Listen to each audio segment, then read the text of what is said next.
Welcome to the chalkboard, my fellow football nerds, for episode number 44 of Chalk Talk, brought to you by the Painted Lines. I'm your host, Shane Half, and you can follow me on Twitter at halfandhalf_TPL. I'm joined today by the best co-host in the game. You've seen him on the Tough Cover Pod. It's Mark Henry Jr. Give him a follow on Twitter at MarkHenryJr_. Mark, how are you doing this afternoon? I'm doing well. We're recapping the Super Bowl here, obviously, but we're officially in NFL draft mode in my brain and March Madness mode for college basketball. So even it's nice that the Super Bowl is kind of later now, honestly, because it feels like there's less time to wait for the draft, less time to wait for March Madness, NBA playoffs, and everything. So less of that depression for me once football's over. But I'm excited here to talk about a great Super Bowl. I remember when the draft used to be in March before they pushed it back, and that how do you feel about that? At the time, I hated it getting moved back. Now I kind of like it that I'm on the sports media side of it because it gives me a little longer to solely focus on the draft. Mm-hmm. So it's hard for me to look too much to the draft until the season is over. I mean, I do a little bit, but it gives me a little more time. So the way it breaks out here is, we're going to do a top 5 position ranking podcast like every week moving forward, and we'll get done just in time for the draft. So it's nice for scheduling there, but I'm sure the personnel departments hate it because they're done in March, but they just have to kind of keep grinding that. So, but I kind of like it. See, people wake up with that post Super Bowl depression on Monday. And for me, I just wake up excited for the draft. And so that really hits for me post draft. And so, if you're not a draft person, maybe you'll become a draft person this year following the podcast out here, because we are going to be breaking that down. We've got a show going live on Friday at 3:00 Eastern time. Dibes is going to be joining us. We're going to break down our top 5 edge rushers. Last week we did top 5 quarterbacks. You can check that out on the archive.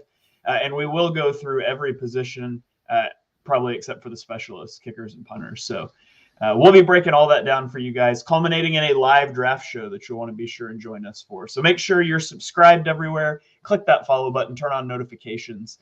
But today, we are putting a bow on the 2021 NFL season. We're talking about the Super Bowl. I would argue the first good Super Bowl since the Eagles Super Bowl win in 2017.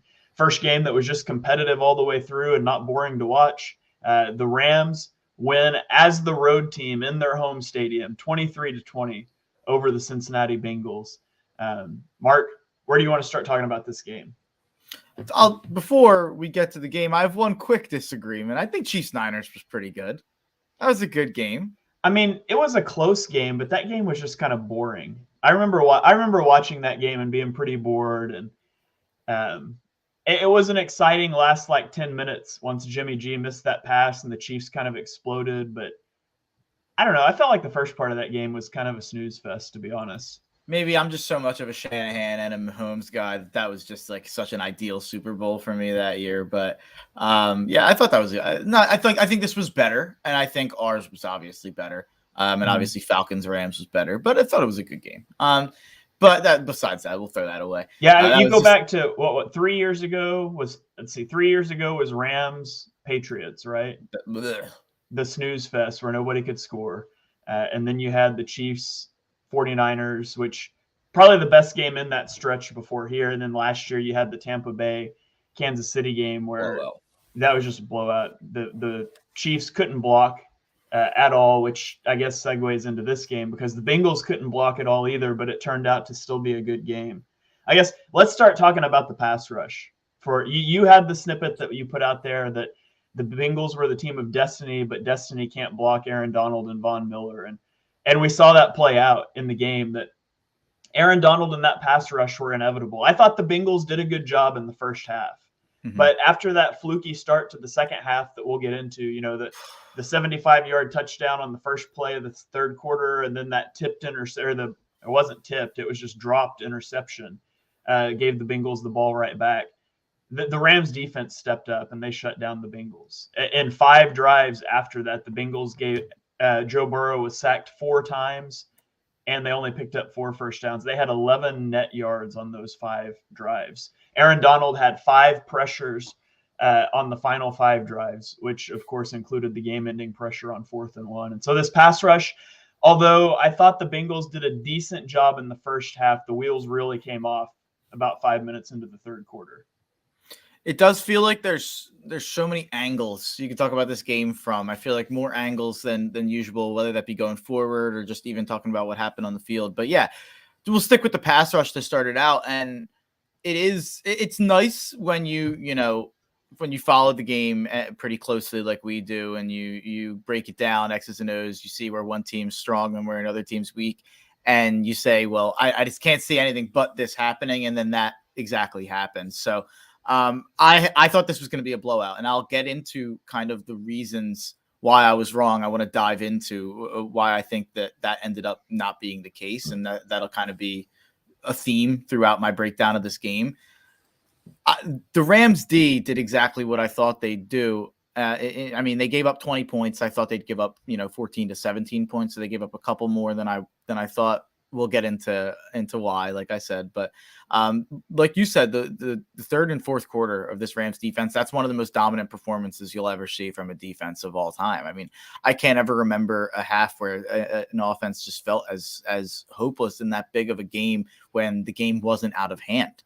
I mean, it was really, really impressive to see. And it really started once Aaron Donald had a hand go right into his face mask. Someone on the Bengals punched him for a completely legal hit on Joe Burrow when he was running and he was in bounds and he pushed him out of bounds.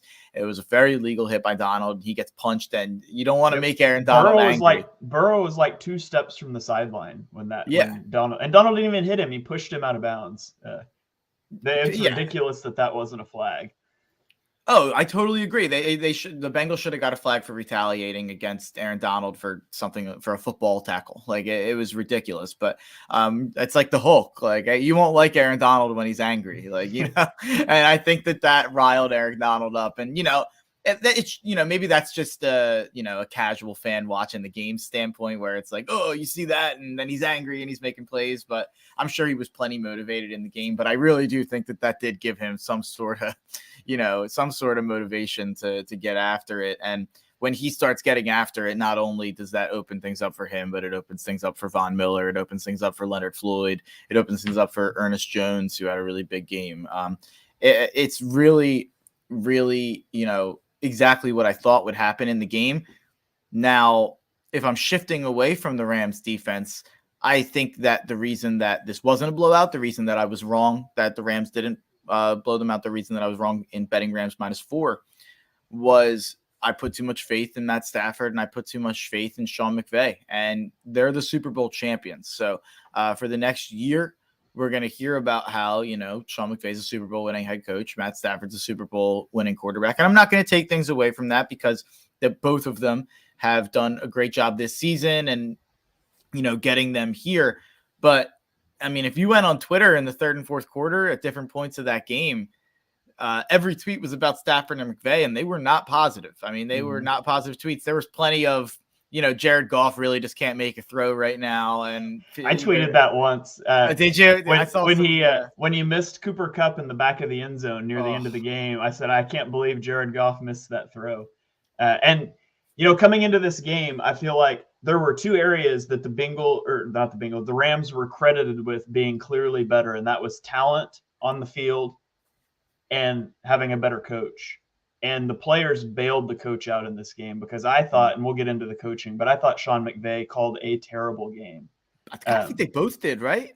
Yeah. I'm going to take Zach Taylor to task as well. I've never been less impressed with 2 Super Bowl coaches. And we talked about going into this game that usually you go into the game and you feel pretty confident about the coaches and the quarterbacks. I mean, last year it's Brady versus Mahomes, it's Arians versus Andy Reid, and you feel pretty confident about both sides of that. And this year it was Joe Burrow against Matthew Stafford, and there's major questions on both sides there. And I mean, mostly for Burrow, just because he's a second-year player that's not been there. Not that, you don't trust Burrow as a quarterback, but and then on the coaching side, I had major questions about McVay, major questions about Zach Taylor, and I feel like I am way lower on McVay than most people are, but I feel like he showed why. But real quickly on the pressuring by the defensive line of the Rams, because that's the storyline of this game for me. Joe Burrow was pressured. Tell that to the Super Bowl MVP voters.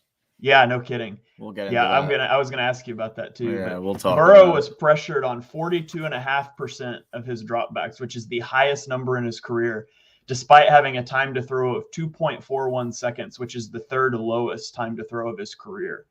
The Rams' pass block win rate, which is ESPN measures that as meaning that you basically stonewalled your pass rusher for 2.5 seconds. So if you can keep him from shedding for 2.5 seconds, everybody on the offensive line does that. It's considered a pass block win for the unit. It was at 14%, which is the lowest of any team in any game of any season since the statistics started being tracked in, I think it was 2016. And yeah, I ask you, who should have won MVP, Mark? Yeah, I mean, it should have been Aaron Donald. It's not even a question to me. And that's not taking anything away from Cooper Kupp, who had the best season in the history of wide receivers. I mean, that guy's unbelievable, and he was really important in the game beyond a shadow of a doubt. I'm not going to say that he wasn't, and I'm happy he got it instead of Stafford, but Aaron Donald was 100% the most important player on the field for the Rams, and I think Joe Ciccoletti would agree. He's got a comment here. He said Burrow was running around in that pocket like somebody spilled hot coffee on their pants. I tweeted, I spilled coffee on my pants this morning. So Joe Chick's making fun. He's making fun of me in that comment. For the second year in a row, the losing team in the Super Bowl lost because of poor O-line play. And that's what I said going in. That was kind of like, last year I really did think, whatever, the O-line play, we'll ignore it. I'm going to ignore the Chiefs or the Bucs D-line. Mahomes is just so good, and Kelsey's so good. Hill's so good. I was so confident that KC would just figure out a way to score more points than Tampa Bay and to win that game. And it wasn't the case. And I think that a lot of people were talking themselves into the same way, into the Bengals and Joe Burrow. And I was really cautioning against that because, I don't think Burrow's even on the same level as Mahomes either. So it was in no way did I see that the Bengals could win the game when the Chiefs weren't able to. Obviously, it ended up being a lot closer. I don't think that the Rams offense is what the Bucs offense was. I think that that's extremely fair to say. And I think the Rams defense is better than the Bucs defense was, but Bengals probably had a bit more of a better game plan. But the Bengals have to prioritize this offseason fixing that offensive line. They will, yeah. And you can see, I mean, the Chiefs did it after last year. They went and they traded a first for Orlando Brown. They drafted my guy Creed Humphrey in the second round. They drafted Trey Smith in the sixth round. And which, by the way, Bengals, if you're looking for somebody, I'm available. I'll run your draft for you. Mark can attest that I was sky high on Creed Humphrey last year, who was probably one of the best rookie interior offensive linemen this year. I was also pretty high on Trey Smith. Mock drafted him to the Eagles a lot of times. So I will fix your offensive line for you. I will say, Shane's way better than me at O-line grading, I think. Just putting that out there. But I will say, Shane didn't believe in Landon Dickerson like I did. But that was more so a health thing. Okay, yeah. I know. So my hatred for the Landon Dickerson pick was solely based around the injury concerns. So, and we'll see how that plays out. I publicly recanted that on Twitter already. That turned, because my guy, I think I said in the second round I would have taken Jeremiah Owusu-Koramoah. Me too. Yeah, I would have done that too. Yeah. And I posted that out, which I was going to do. I always post a hindsight mock draft. So like I write up on the picks and like who I would have picked, like as it's happening, so I can go back and compare. And I will say this is the first year in a long time that I would have taken, a year later, I would have taken Howie's draft over mine. Wow. That's topic for another day. And I had some guys in there I like, but that's a fun topic because I have that somewhere for me as well, for sure. I'm plenty of it. We'll pull it up and we'll do a podcast on it. That's a fun topic. But going back to the Super Bowl, it's crazy to say, but I keep looking at the Super Bowl. It was a game of missed opportunities on both sides. I mean, you want to say that it was a game of missed opportunities for the Bengals. They could have won a game that maybe they didn't even deserve to win, but they were in. And then you want to say it was a game of missed opportunities for the Rams because they had plenty of opportunities to control that game. But both coaches coached extremely scared, in my opinion. Both quarterbacks missed uncharacteristic throws. I don't think either quarterback played a C+ game. Is that fair?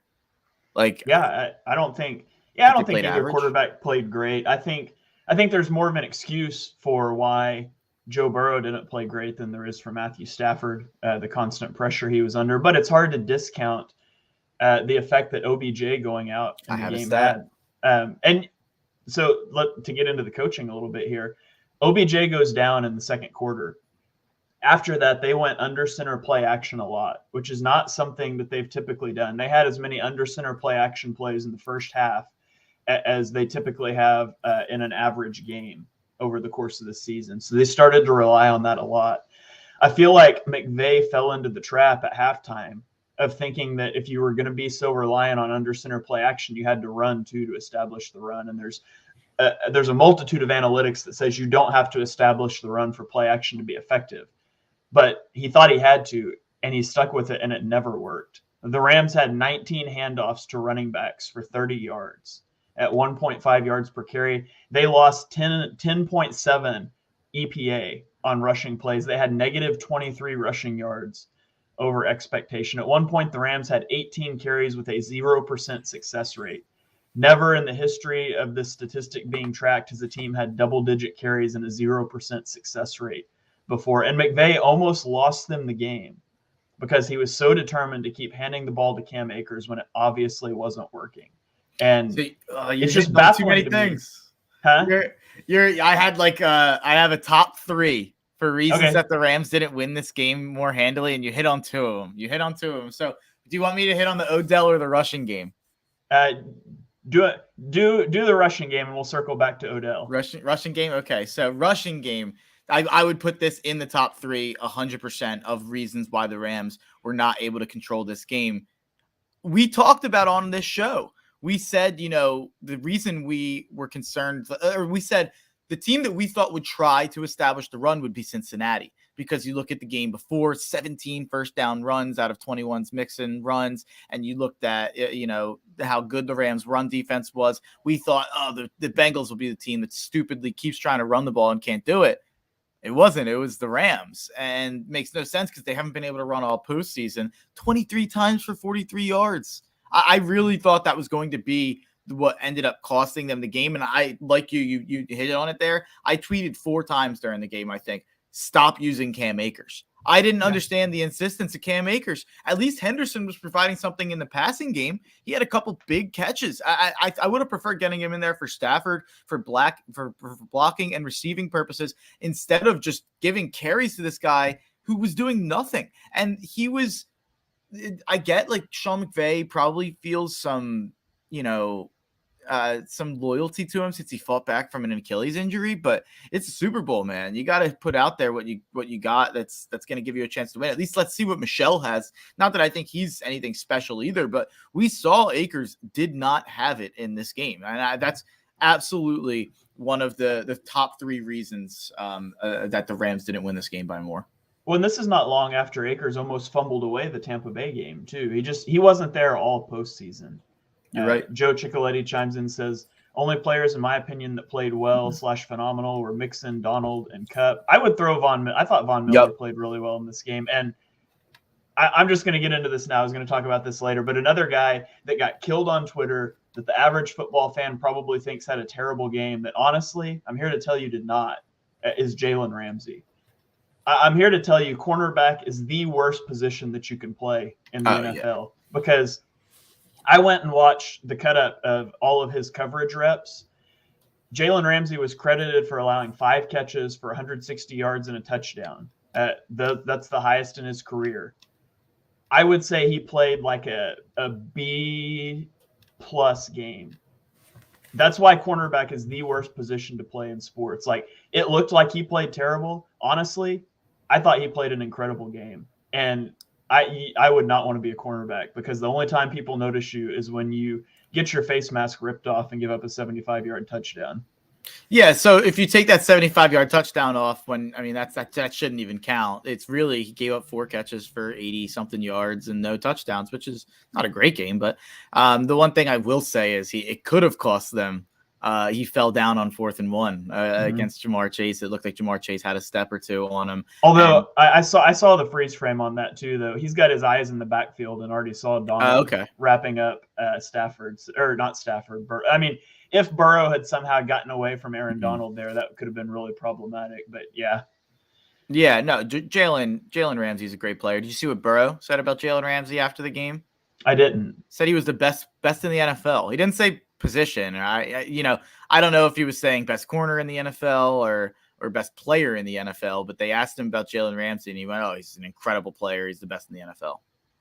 Joe says, speaking about cornerback, thank goodness Eli Apple got torched. I can't stand him. I can't either. I tweeted out during the game after he gave up one of the touchdowns that there's nobody that's more fun to root against than Eli Apple. I mean, I get it. Cornerbacks always think they're really good, even when they're not. We had Jalen Mills doing the finger wag after 10-yard overthrows to a guy that was wide open for years. But I can't stand Eli Apple. I'm not a fan of the back shoulder fade in the end zone, but when they run that to Cooper Kupp and he throws the pass, you're like, I don't really like that. But then you see how it plays out. And you're like, oh, yeah, it was Eli Apple. That's an easy call. So since we're talking about Eli Apple, let's kind of bring it back to Odell. And let's talk. By the way, I have a question. Who was on Odell when he scored that touchdown? Was it Hilton? I believe Hilton was on him. No, I think the Hilton touchdown was the Van Jefferson slot fade. Maybe I'm wrong. I can't remember. I'd have to go back and look at it. Yeah, but going back to the Odell topic, because you mentioned it, the game absolutely changed from the moment that Odell got hurt. And I've got a stat for you. It's hard to cover Odell and Kupp at the same time. So I really do think that that's probably the best top two in the NFL, or at least it was in the postseason.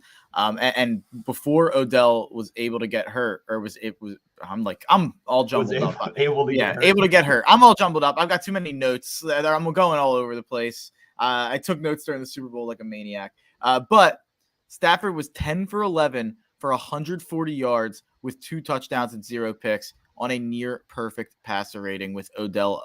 I mean, they were up 13-10 with the ball driving at that point. And if you look at that play, if Odell doesn't get hurt, he catches that ball and it's probably either a first down or close to a first down, and they don't have to punt that ball.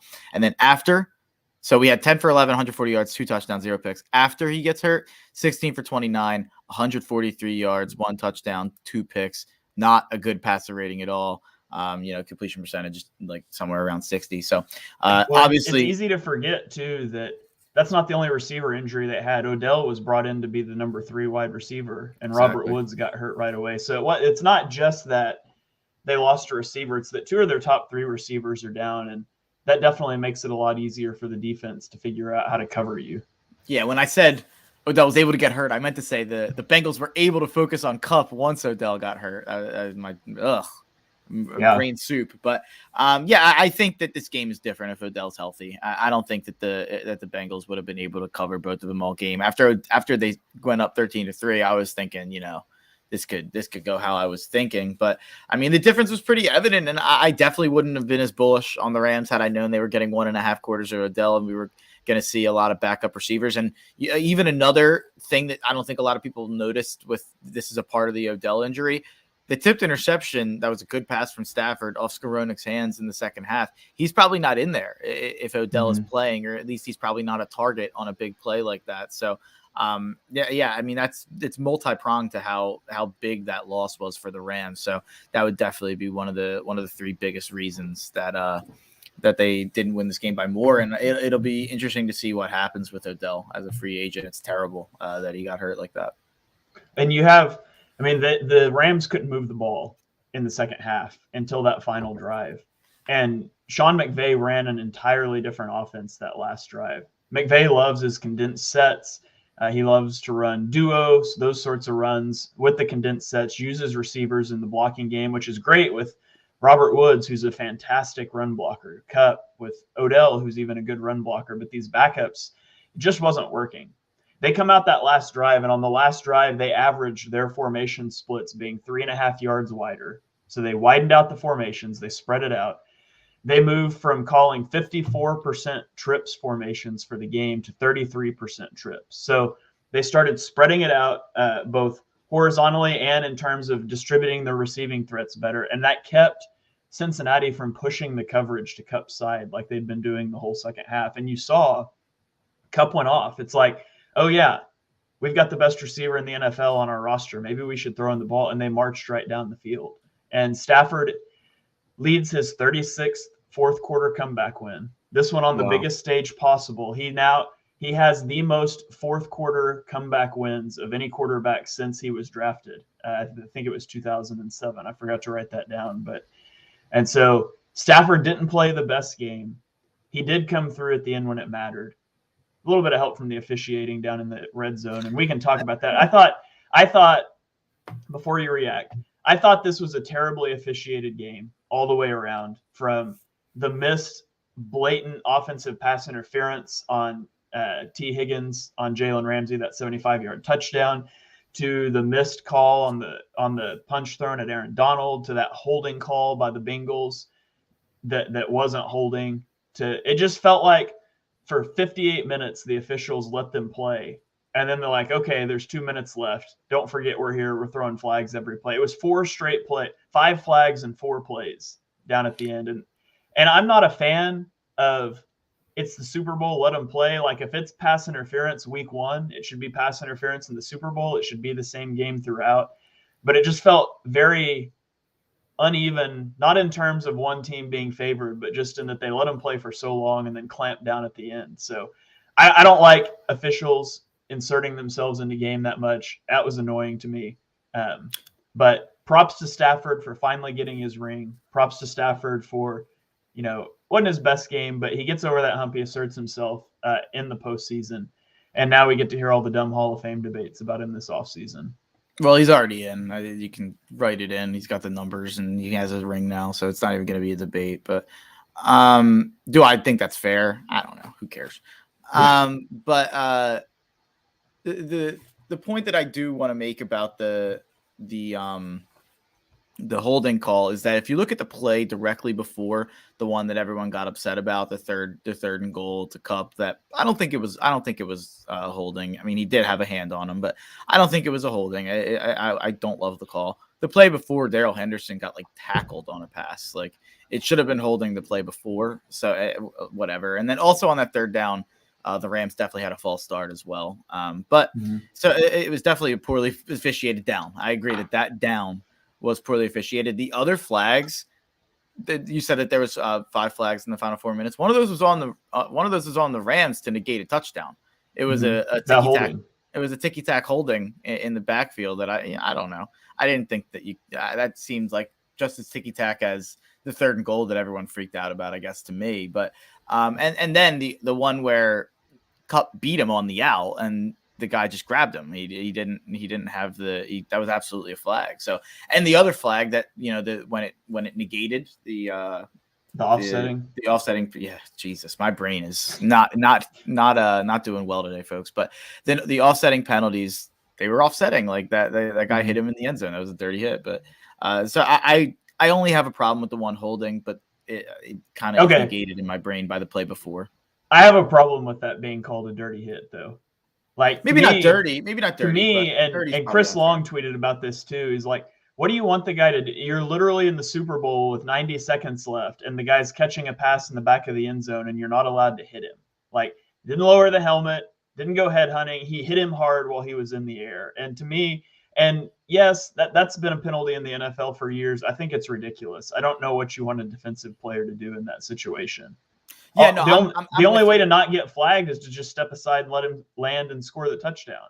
I'm with you on technically those types of things, and I'm almost always erring on the side of it's really hard to play D-back in the NFL, and I don't think that they get any benefit of the doubt. But I will just say it's kind of I'm just basing it off of how the rules officiated. I think that would have been a penalty all year.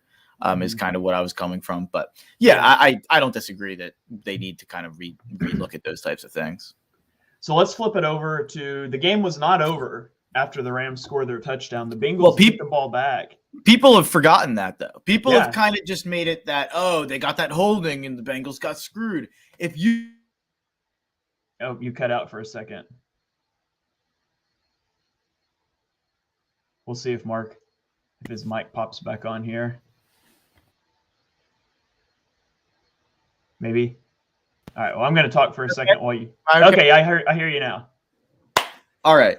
If you would have told people who like the Bengals before this game, if you would have told them, you're down 3 points, 1:35 seconds left, you've got timeouts, Joe Burrow's getting the ball, Joe Shiesty, Joe Burr, all the nicknames. If you would have told them that situation, they're going, bet I'm in. He's either going and scoring or getting a field goal, no doubt about it. everyone would have taken that. If you're Joe Burrow, if you would have told Joe Burrow that before the game, he would have been like, oh, I got that. If you would have told anyone in Cincinnati, they would have loved that. People have forgotten that happened. He got the ball back. He had a chance. And they started to drive. And to be honest, they're right on the fringe of probably Evan McPherson kicking a field goal to send this game into overtime, where inevitably the first team to get the ball would score a touchdown, and we could complain about that some more. How far of a kick would you send McPherson out there for? I think I'd 68. I think I'd send him out there if I would have got to 68. Yeah, I mean, I guess I'd ask him, what's the furthest he can hit, but I definitely would trust him. He's been money in the postseason, but he's so good. They're right there on the fringe. They get a 3rd and 1, and Zach Taylor, in just extraordinary stupidity, 3rd and 1. Mark, 3rd and 1. What's your play call? Not a run up the middle when I haven't been able to run the ball. Yeah, it's unbelievable. And it's not even that. Like, first of all, they didn't even have Joe Mixon in the game. They put their backup in, Samaje Perine, both of whom from the University of Oklahoma, by the way. They put Perine in the game. He has 1 carry so far on the day. Do you know what the situation was on his 1 carry? It was a 3rd and 1. You know what they did? They ran the ball at Aaron Donald. You know what happened? He got stuffed. So game on the line, 3rd and 1, you put your backup running back in and you run at Aaron Donald again. How did you think that was going to end? And of course he gets stuffed. And so then on 4th and 1, they decide to throw the ball, which they should have done on 3rd down. Give yourself 2 shots. I mean, we saw them empty the backfield earlier in the game, and Joe Burrow just do a QB draw in that situation. Like, with Joe Burrow, emptying the backfield puts so much pressure on the defense. Are you going to rush up field? He can tuck it and run up the middle. Do you have to slow down your pursuit and clog the middle? That gives him that extra half second for some sort of mirrored curl flat concept, whatever. Just terrible design by Zach Taylor. I thought he did an awful job, honestly, all game long, helping Burrow out. And, we talked about leading up to this game that Burrow just needed to have his headset go out and his helmet again. And I think the Bengals win that game if Joe Burrow's headset goes out with 2 minutes left and he calls the plays from there. Yeah, I don't know why you wouldn't go to Jamar Chase in a 3rd and 1, try to get the ball in space to Jamar Chase. It's in some capacity, whether that be a slant, a screen. They did send him deep on 4th and 1. It almost ended up working, but I wouldn't be thinking about sending someone deep when I haven't been able to block the entire second half. If you want to do that, that's your 3rd down play call. Exactly. You think they're expecting the slant, you run the slant and go and see if you can get the touchdown. But that can't be your 4th down play call. Well, that goes back to another thing that I kind of talked about all week with why I was confident in the Rams defense, because we have seen that if you are going to beat Jalen Ramsey, like, the way you do it is deep. And I'm not saying that he's vulnerable deep, but he's been beat a couple times. Like, he got beat in Tampa. Obviously, the T. Higgins thing's not really getting beat, but it was a 50-50 ball if nothing happened. And then he gets beat at the end of the game, potentially. You said that he was looking back, so maybe that was a little overblown. But the way to beat him is technically deep. You're not going to beat Jalen Ramsey on a slant. Like, you're not going to beat Jalen Ramsey on an in or like a hook. Like, he's got everything on the short and intermediate routes. But the way to beat him is deep. I love a slant from Jamar Chase or T. Higgins against whoever isn't covered by Jalen Ramsey. Like, exactly. And we talked about that before the game too, how big of a mismatch number 2 was. And yeah, I was irate watching this game at how horrible of a job both of the head coaches did. But my point is, like, everyone was saying, like, oh, don't worry about it. Jamar and T. Higgins will be able to get open. Like, oh, don't worry about it. And it's like, the way to beat Jalen Ramsey is to go deep, and they're not going to be able to block for enough time for these deep balls to, be available down the field. You're going to be on the ground before he's open. And that's what happened on 4th and 1. And Joe Chick comments here, Zach Taylor, 3rd and 1, fate of the universe on the line. The Martians have the death beam pointed at Earth. You better get to first. I want Samaje Perine. That's a reference that I don't think Shane gets. That's there's a show called First Take that you are well aware of, I'm sure. Yeah. On ESPN.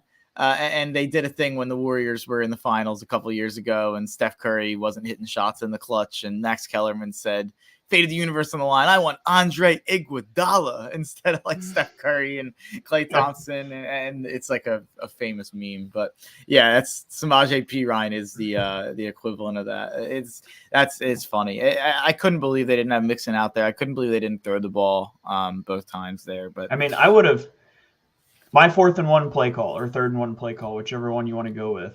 I'm going trips to one side. Whichever side that Ramsey is on is my trip side. And whichever of those two guys he's not covering is on the isolated side running a slant. And that's my first look. Tight end is going to chip Von Miller. We're double teaming Aaron Donald, and Burrow's either throwing the slant or he's running up the middle. Like that. That's what I would have done something like that. It was bad. It was so bad. So do we want to get into more bad coaching, but switch the sidelines? Okay, go for it. So this is another time in the game. This is my number 3 on the top 3 reasons why the Rams didn't win this game by more. Another time I thought the Rams were going to blow this game. They got the ball 3 times around midfield in the end of the 3rd and the beginning of the 4th consecutively. They were winning the field position battle because their defense, like we've talked about, was dominating, and they couldn't get 1 first down. Excellent field position 3 straight times near midfield. You couldn't get 1 first down when you're losing the game. And cowardly to go for it. Exactly. And you're too cowardly to go for it. And at the end of the day, you can look at this both ways. You can say like, oh man, it's crazy that the Rams still won this game while not even getting anything on those 3 straight drives. I look at it and say, I think it says a lot about the Bengals that the Rams kept not taking advantage of an opportunity and the Bengals couldn't get anything going. Not any of those 3 times that the Rams punted the ball right back to them could the Bengals make them pay for it at all. And I kept thinking like, oh man, that punt from the Rams is a backbreaker. The Bengals are going to go on a run. That punt from the Rams is a backbreaker. And maybe this is the backbreaker. Like, and it just didn't happen. It's crazy that they were still able to win this game with such offensive incompetence for a large stretch of the second half. And that's what I mean by I'm shocked that the Rams didn't win this game by more, but I guess I shouldn't be because I've never been that high on Stafford. And, I do know that McVay has issues in-game coaching. So Bengals scored 3 points in the last 29 minutes and 48 seconds of the game, and it ended up being a 3-point game. And I can't, if you would have told me that before the game, I wouldn't have believed you. And every game since the divisional round in the playoffs was decided by 3 points or in overtime. So just a crazy run of football we had during the playoffs. I've never seen a playoffs like this where, every game was just so competitive. So it's been a brilliant watching experience. I definitely feel like the playoffs next year are going to be a letdown comparatively because there's no way we see this same level. So I want to talk about something else that I saw. I think it was on Good Morning Football this morning. Which, by the way, great show. I love Good Morning Football. I saw the segment you're going to talk about. I totally agree with your sentiment on it, and we'll talk about it. I do just want to say I'm not going to kill this show because I like Good Morning Football a lot. Oh, yeah. Nothing wrong with the show. Definitely wrong with this segment, though. So they had a segment. This was an awful take where they asserted that Joe Burrow is now the best quarterback in the AFC.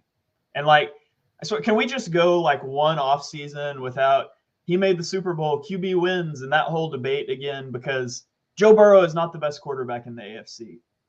Personally, I wouldn't put Joe Burrow in the top 3 quarterbacks in the AFC. And Mark will disagree with me there, I'm sure. But Mahomes and Allen are definitely above Burrow at this point in his career. I would still put Justin Herbert up there. It's a long-running thing on this podcast, but I think it's arguable. But, don't get me wrong. Love Joe Burrow. I think he's a great quarterback. I would trade every first-round draft pick the Eagles have for the next decade for Joe Burrow. I think he's incredible. But Patrick Mahomes had 48 less yards and 6 more touchdowns in 1 less game in the postseason than Joe Burrow. Josh Allen had 4 more touchdowns and he played 2 less games. Without the blatant pass interference that went uncalled for a 75-yard touchdown, Joe Burrow would have thrown for under 200 yards and had no touchdowns in the Super Bowl. I think he's a great quarterback. But can we just stop the hyperbolic crap that happens every offseason where we just overreact to everything for talking points? Burrow's great. He's not the best quarterback in the AFC. And to be honest, I think both Patrick Mahomes and Josh Allen will be to a Super Bowl before Burrow makes it back. because you look at this team, like the Bengals they had a defense that played, the sum of the parts, or the sum of the whole was better than the parts. Like the parts of the defense weren't that great. They just meshed together well. That doesn't happen every year. You don't get to face the Raiders and kick 5 field goals and win by 3 every year in the playoffs. Like the stars aligned for the Bengals. This feels like, I was a big Oklahoma City Thunder fan back in the heyday. And I remember when they made it to the finals against the Heat and they lost, and you're like, yeah, they're just young. They're not ready. They never made it back. And I'm not saying the Bengals are never going to make it back, but a lot of times you have this team of destiny that's the big riser, and the stars just don't align like that for you every year. I don't think the Bengals are a shoo-in to even get to an AFC title game next year, much less another Super Bowl. So I'm gonna cover what you said in parts here, because I agree with everything you said. Besides Justin Herbert, that's crazy. But, I actually will throw in another name before we for conversations purposes. Where does Lamar Jackson fit in this conversation, you think? Ooh, man. I forgot about him. I think I'd put him 3. Yeah, I think I would too. Put Herbert, Burrow in that conversation for 4 or 5. So I'm going to share, and then for the other part of it, I'm going to share my screen for a tweet that I sent out the other day, which is pretty much in full agreement with what you said. Some people thought that people were angry at me for this tweet, so I want to talk it out a little bit. It's funny. I totally forgot about Lamar Jackson after this year with all the injuries and stuff. Totally forgot he was even a person. He went like 7-3 this year, I think, if you look at the games that he played, or 7-4 or something like that. So, but I tweeted, hot take, I really don't think the Cincinnati Bengals make it back to the Super Bowl anytime soon. So much had to happen to get them here. I think Buffalo, KC, Chargers, Pitt, if they find a quarterback, are going to be really good. Feels like an OKC Thunder finals loss / Dan Marino Super Bowl loss. And you kind of touched on it. And by the way, just looking at the replies and the people, some people think that people are mad at me from both sides. Everyone's mad at me is basically that's the beauty of Twitter. You tweet something and you piss people off on both sides. So it's funny because some people were saying that's not a hot take. They got lucky this year, and that it's not a hot take. You're just saying it's hot take. Like, okay. And so my answer to those people is tell that to the people yelling at me that I hate the Bengals and then I hate Joe Burrow. So, I completely agree with your sentiment. A lot of young teams that end up losing in the championship, it's assumed. You heard it everywhere. Oh, Burrow will be back. The Bengals will be back. They'll be right here again, and they'll have this chance again. Most of the time, that's not the case in sports. That's just the nature of sports. I remember when the Thunder lost in the finals, like around the Sports Animal in Oklahoma, they had people calling, and one of the hosts said, if I could tell you right now that the Thunder are guaranteed one title, but it's all they'll get, would you take it, or would you rather see it play out? And everybody was like, no, they're going to win multiple titles. Mm-hmm. They never even made it back. Exactly. No, and the Thunder are exactly who popped in my mind when I kept hearing people say that thing. It's happened in others, but I mentioned Dan Marino. Obviously, I wasn't around, but I'm sure that people had the same thought when he went in I think it was his rookie or his second year, and then he obviously didn't go back to the Super Bowl. And then the Nationals with Steven Strasburg, they benched Steven Strasburg to save his arm for innings limits, and they lose in the playoffs, and then they eventually go back to the World Series. That's a completely different team, like 6 years later.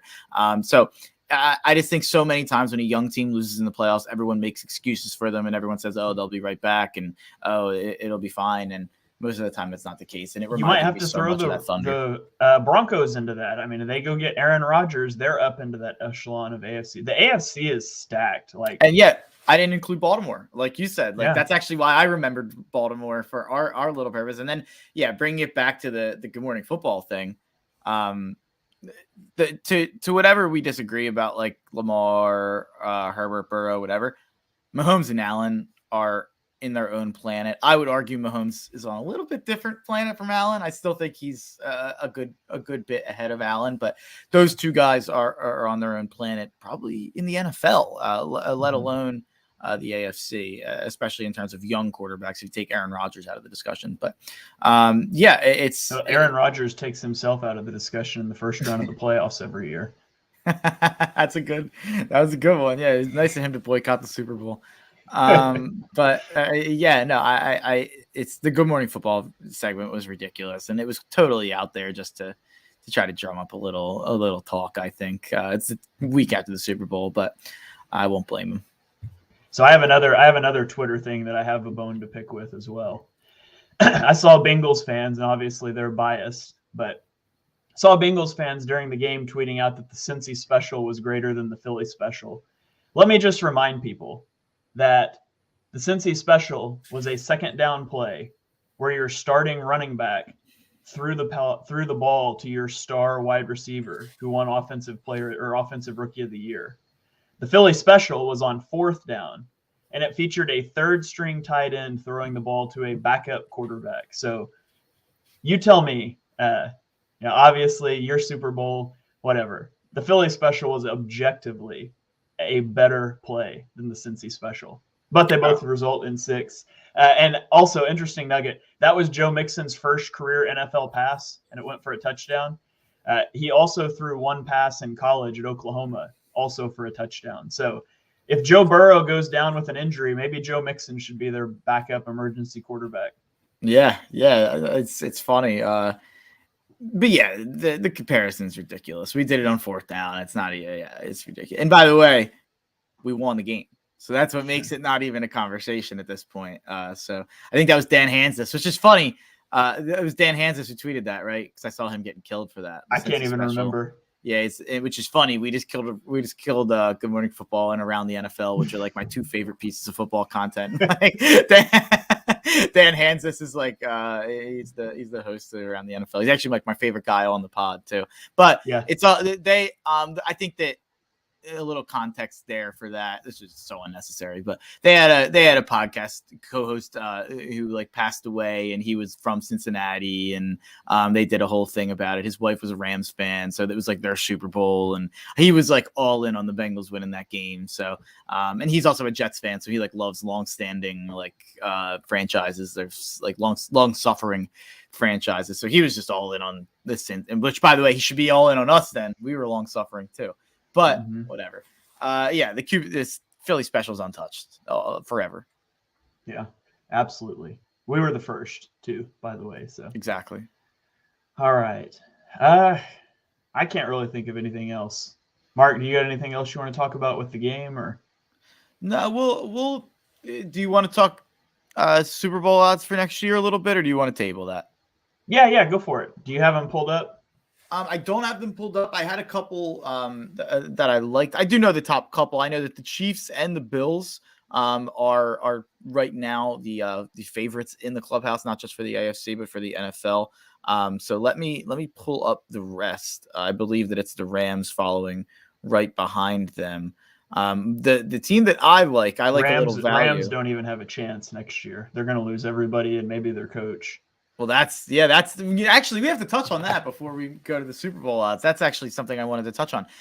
What do you think of the Aaron Donald retirement rumors? What do you think of the Sean McVay TV rumors? Do you think that the Rams are going to be able to keep Odell or Vaughn? I think their case to keep Odell was helped with his injury, to be honest. But I think if people start bolting, if McVay leaves, if you're Odell, do you want to come back? Because do you have the confidence in Stafford if he's not in the McVay offense? Donald, there was smoke about that before the game. I could see it. I mean, if he leaves, like, he will have been dominant from his first snap to his last and go out on top, and everybody wants that. I don't have any idea what's going to happen. If I will say this, if Aaron Donald retires, Sean McVay needs to go to TV because he'll never win another Super Bowl without Aaron Donald to mask his weaknesses in the postseason. I totally agree with that. And, it's kind of funny. Like, you go all in if you're the Rams, like you trade all these picks. It's like, I almost wonder if Sean McVay is like kind of planning this. Maybe even they'll do it next year. And it's kind of like, all right, see you guys. Like he sees this coming down the pike where this could get ugly in a couple of years. And he's like, yeah, I don't think I'm going to be here for like 10 years. So maybe I'll just, it's what Sean Payton did, right? He put the Saints in cap hell, didn't have a quarterback. And he's like, you know what? I'm going to take a year off and then I'll come back and coach another team. Yeah. And it's what Bill Belichick should have done. When Tom Brady left, Bill Belichick should have retired. Not that Bill Belichick's legacy is going to be hurting, but I think if anything, this year helped him. Yeah, but he should have rode off into the sunset when Brady left too. And I could see it with McVay. I mean, coaching's a grind, especially at that level. Coaching's a grind. He's got a family. He's won a ring now. He can make the same money broadcasting that he can coaching, and more. Even more. And honestly, as a fan of the game, I would love to see him in a broadcasting booth for the same reason that I loved seeing Tony Romo in a broadcasting booth. I like people that can break down the X's and O's. I don't care about where so-and-so went to high school and what sport they played. I want people that can draw up what's happening and teach the game. And, that's why I seek those people out on Twitter and YouTube. Mark Schofield, the guy that's been in here, I love to follow. Those guys that break down tape, those are my favorite follows. So selfishly, I would love to see him in a broadcast booth next year. Yeah, no, I totally agree. I think McVay would be incredible. I think he'd be so good.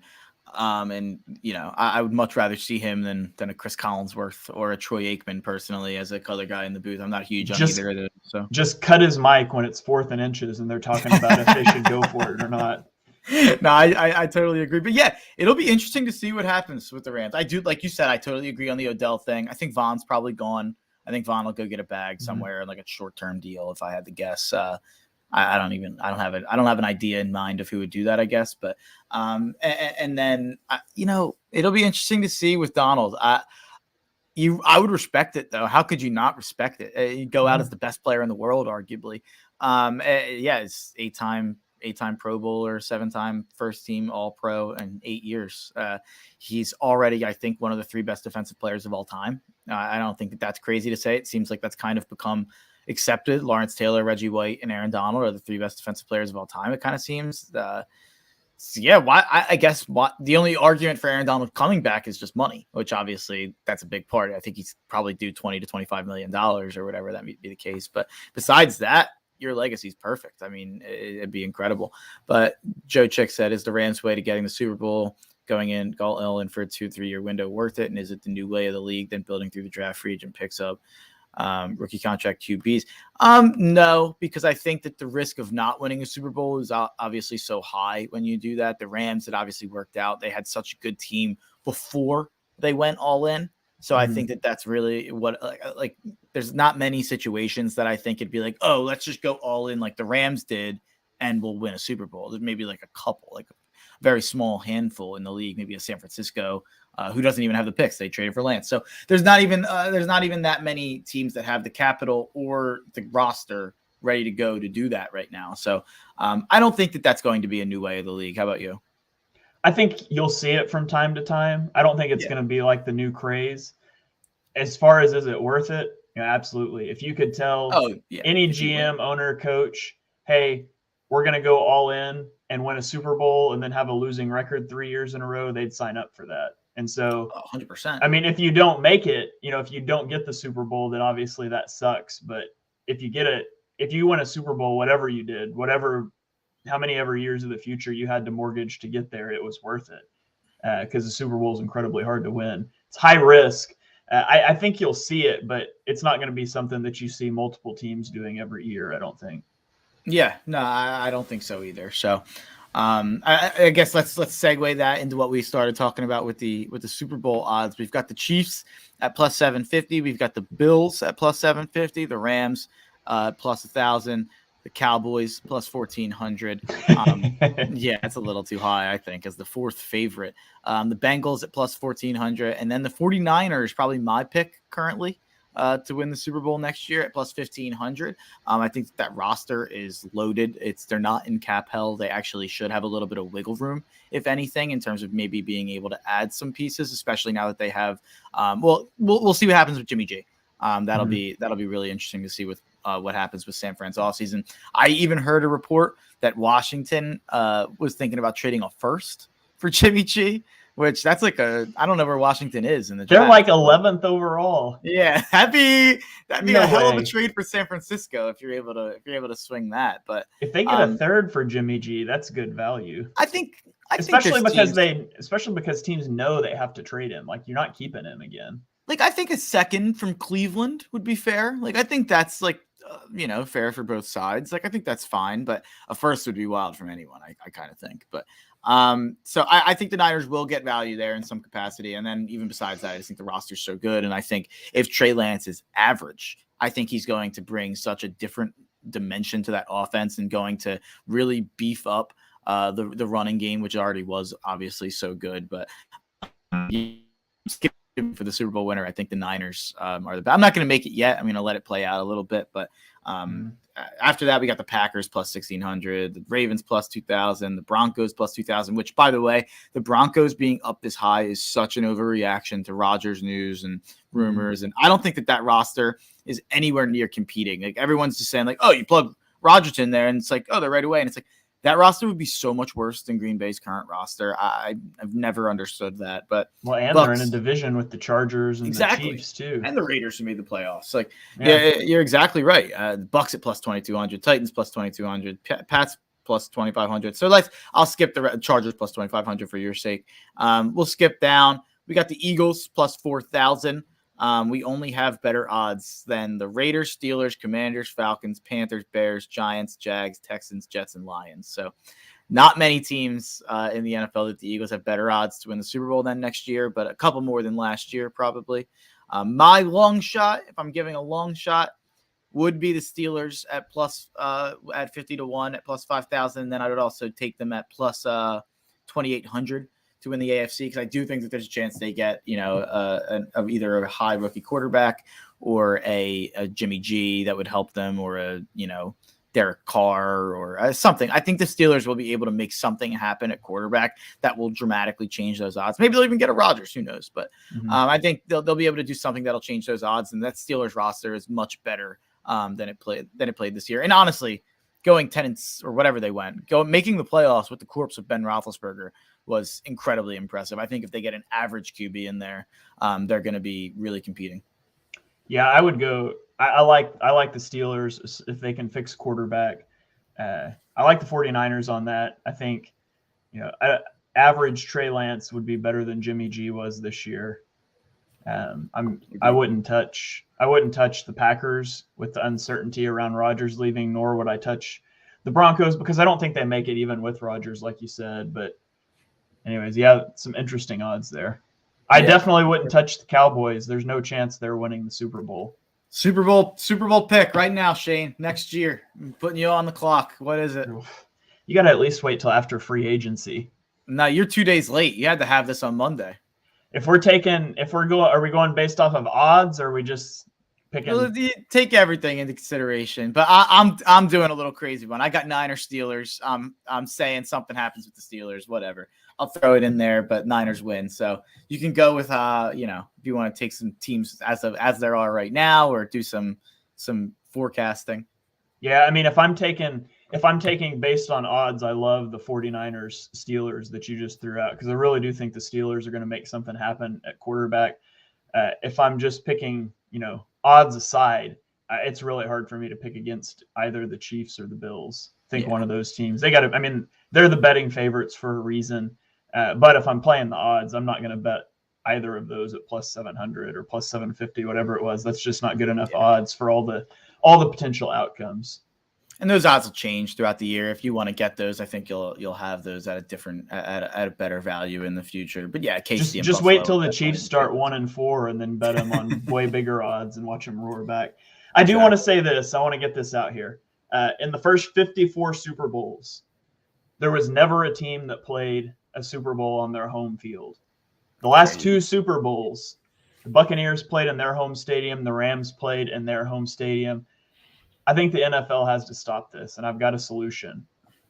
I think the NFL needs to put the Super Bowl in Dallas. It's a fantastic stadium, and the Cowboys are never going to get to the Super Bowl. And so I think it's a great solution. It's a good venue. You don't have to worry about a team playing on its home field. So put the Super Bowl in Dallas, NFL.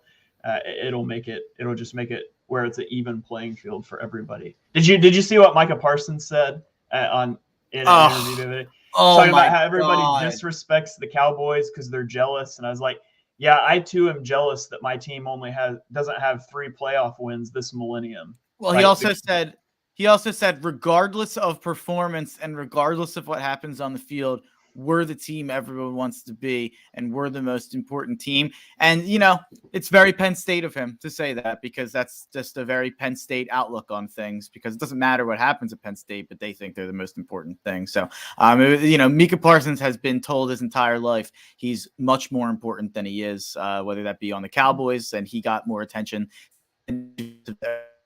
the NFL this season, and then also on Penn State when he was God's gift to earth despite a hazing scandal.